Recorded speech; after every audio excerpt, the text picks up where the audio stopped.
وادي العنبر التحتاني. وكان في الأوضة دي علي الشريف، افتكرت الممثل. وكان علي الشريف ده الصبح يقول عايزين الفطار، كان يهز المعتقل. وبعدين هنا كان الواد مدحت حمدي، وهنا كان عاطف الشاطر بتاع الحركة الطلابية بتاعت اسكندرية. و مين يا سيدي؟ والاستاذ ابراهيم عمار يا مصر. الاستاذ ابراهيم عمار يا مصر ده هو حدوته كان 21 موظف في بتاع ده التعليم، اسمها حاجه ايه، مديريه التعليم بتاعت الجيزه. ما تعرفش مين وقعهم في كتاب من كتب مجنون مصر العظيم اللي اسمه دكتور سليم حسن. فاتجننوا بقى كل ليله يقولوا عمار يا مصر. اتاري عمار يا مصر دي كانت ممنوعه، كانت اسمها الجمهوريه العربيه المتحده. متحده مع مين مش مشكله، انما لازم يقول كده. فجابوهم هنا كلهم. هنا كان جنبي شعراوي جمعه، وهنا كان جنبي علي شفيق. شعراوي جمعه جه في الزنزانه دي يوم 15 مايو سنه 69. قال لي وشرف امك يا نجم ما انت شايف بره تاني. 15 مايو 71 كان في الزنزانه اللي جنبي دي، وانا كنت هنا. وهنا كتبت صباح الخير على الورد اللي فتح في جناين مصر. كنت في الزنزانه وسمعت واحد بيقول فين عم احمد نجم؟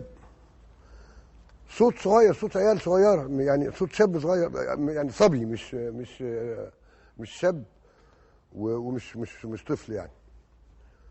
في ايه؟ قال لي احنا طلبه ثانوي قبضوا علينا. فالضابط كان اسمه مصطفى. قلت له الله، انت فتحتوا معتقل، فتحتوا حضانه في المعتقل ولا ايه يا مصطفى؟ سيبه يا واد، ما تحطش ايدك عليه للمخبر. ورحت نازل وكاتب صباح الخير على الورد اللي فتح في جناين مصر. صباح العندليب يشدي بألحان السبوع يا مصر. صباح الداية واللفة ورش الملح في الزفة. صباح يطلع بأعلامنا من القلعة لباب النصر. سلامتك يما يا مهرة، يا حبالة، يا ولادة، يا ست الكل يا طهرة. سلامتك من آلام الحيض، من الحرمان، من القهرة. سلامة نهدك المردع، سلامة بطنك الخضرة. هناكي وفرخة الوالدة تضمي الولد يا والدة. يصونهم لك ويحميهم، يكترهم، يخليهم، يجمع شملهم بيكي، يتمم فرحتك بيهم. صباح الخير على ولادك، صباح الياسمين والفل. تعيشي ويفنوا حسادك ويسقوهم كاسات الذل. وكان هنا سمير غطاس طالب كلية طب الأسنان في جامعة القاهرة. وكان سمير ده مثلا يقول لك صباح الخير هو في القلعة، هو في العتبة، تسمعوا له في قليو. كان صوته ضخم جدا، عشان كده قلت له بلغ يا سمير غطاس، عشان يبلغ العنبر التحتاني واللي بره. وبلغ يا سمير غطاس يا ضيف المعتقل ثانوي، بصوتك ده اللي كله نحاس. صباح الخير على الثانوي، واهلا بيكوا في القلعه، وباللي في الطريق جايين. مدامة مصر ولاده وفيها الطلق والعاده، هتفضل شمسها طالعه برغم القلعه والزنازين. ادي القصيده دي كتبتها هنا، كتبتها في الحته دي في الزنزانه دي.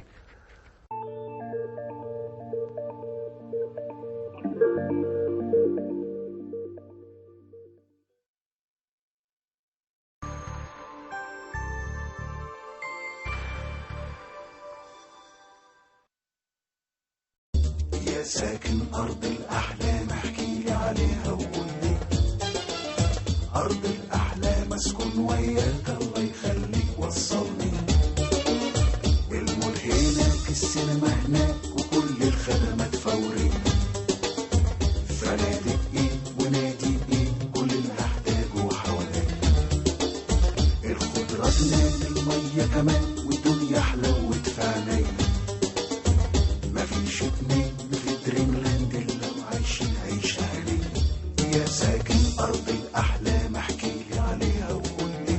انضم ل1000 أسرة بيتمتعوا بحياتهم. متعة الحياة في دريملاند.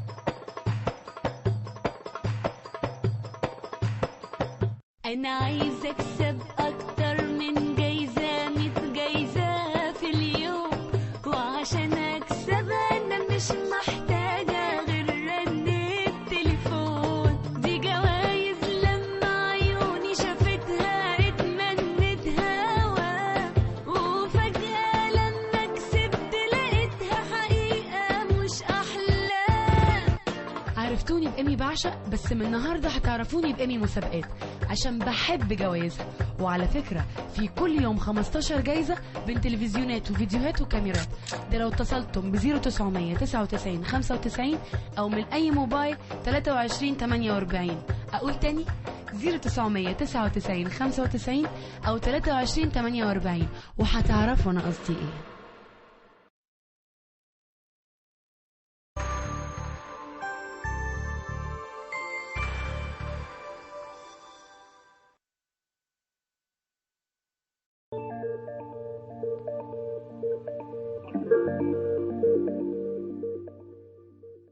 كان هنا عم السرحان شيخ المخبرين، وده كان كشكول مجموعة حواديت جميلة جدا، وكان يحكي لي حكاوي شاف كتير. مرة بقول له يا عم السرحان انتوا ليه بتعاملوا السياسيين معاملة كويسة؟ قال لي يا ابو النجوم انا ما هو ده بيجي لي النهارده مسجون، الصبح يبقى في الوزارة، اعمل له ايه؟ فكانوا عم السرحان ده كان متعة. قال لي مرة انت عارف يا ابو النجوم كلمة عمار يا مصر دي طلعت منين؟ قلت له منين يا عم سرحان؟ قال لي من القلعة من هنا. ايه بقى الحكاية؟ هم كان هنا سجن الأجانب، وكانوا الأشقاء المغاربة بيطلعوا من المغرب عشان يحجوا ماشيين على رجليهم، يطلع السنة دي يوصل السنة اللي بعدها يرجع السنة الثالثة حج، فكانوا يعدوا على مصر هنا ينزلوا يتسولوا قدام سيدنا الحسين وقدام السيدة زينب، فيقبضوا عليهم تسول، بس هم معاهم باسبور فرنساوي، فيجيبوهم في سجن الأجانب هنا.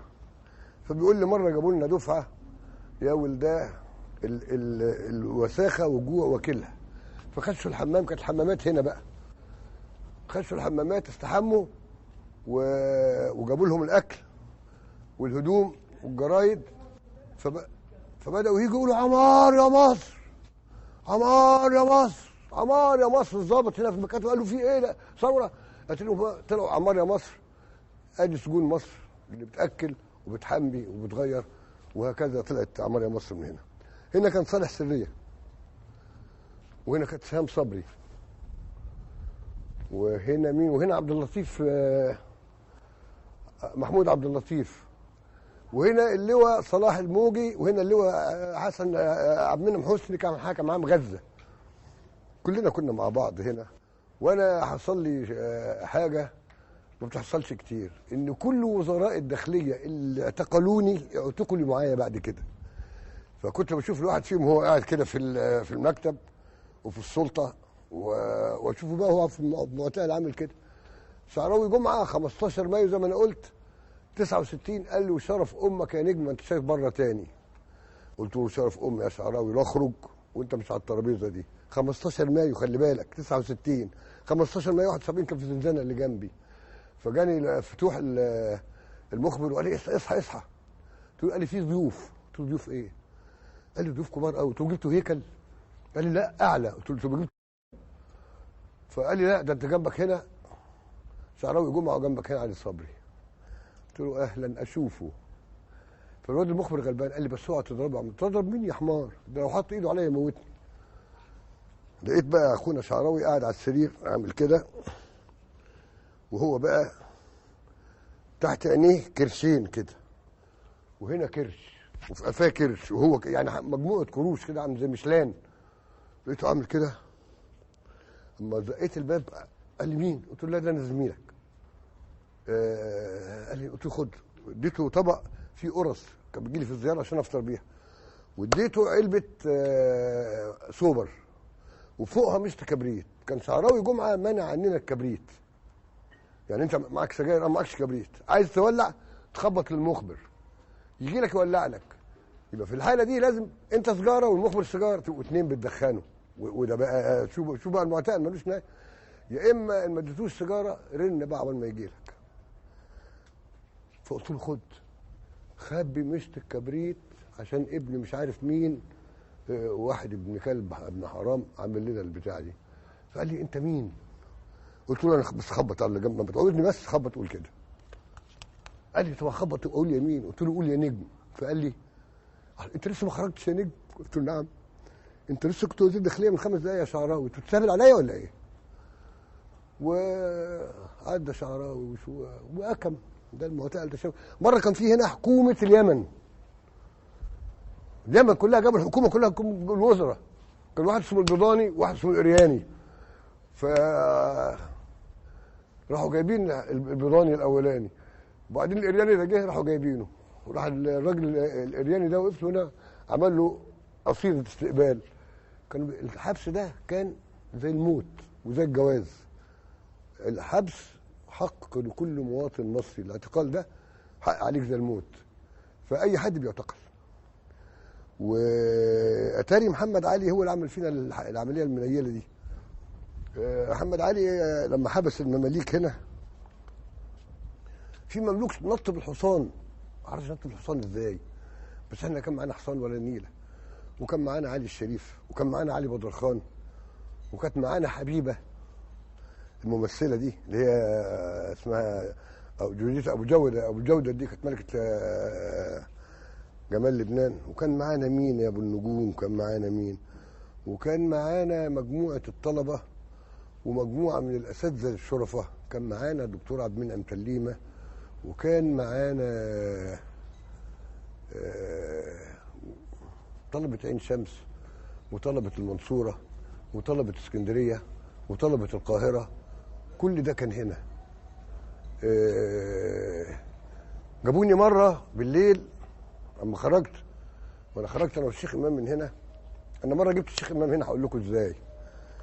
احنا 69 لما لمعنا انا والشيخ امام في التلفزيون وبتاع، وبعدين ما قدروش يقفشونا فانا خلعت، فهم خدوا الشيخ امام وواحد اسمه كمال عمار جاب له اشعار لابن الفارض، فبقى يذاعها في اذاعه الشعب. كانوا حاطين بص، كانوا حاطين البتاع ده السماعه هنا.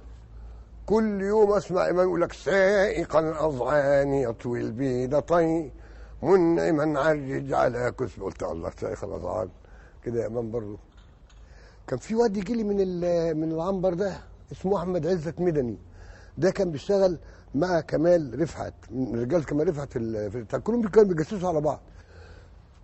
فكان يجي شوف انا نزلت قدام الضباط، قال لي يفتح يقول لي مش عايز تبعت جوابات؟ اقول له لا. اي خدمه من بره لا. لما سمعت بقى امام وقررت ان انا اجيبه، فقلت له انا عايز ابعت جواب، هات لي ورقه وقلم. طبعا انت شايف الزنزانه لو نمله هتخش لي لازم يشوفوها الضباط. راح جاي وجايب لي قلم وورقه، فكتبت عزيزي جلال. مفيش اي شخص في الحياه اسمه جلال.